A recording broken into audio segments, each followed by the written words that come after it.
আজ আমরা উপস্থিত হয়েছি নাটোর গণভবনে, আর ভিতরে প্রবেশ করতেই চোখে পড়ে রাজকীয় স্থাপত্যের এক অনন্য নিদর্শন। পুরনো দিনের নকশা, দৃষ্টিনন্দন দেয়াল, খিলান আর জানালার কারুকাজ এখনও ধরে রেখেছে রাজাদের সেই ঐতিহ্য ও সংস্কৃতির সৌরভ।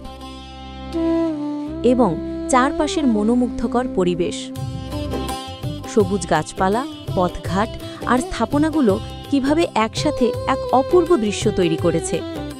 আজকের এই ভিডিওতে আপনাদের আমরা ঘুরিয়ে দেখাবো ঐতিহাসিক অন্যান্য ভবনের স্থাপত্য, সুন্দর বাগান ও প্রাঙ্গণ, ইতিহাস, স্থাপত্য আর প্রকৃতির সমন্বয়ে গড়ে ওঠা নাটোর গণভবন সত্যিই একটি চমৎকার ভ্রমণ স্থান। ভিডিওটির প্রতিটি ফ্রেমই আপনাদের কাছে নিয়ে যাবে এই রাজকীয় পরিবেশের গভীরে।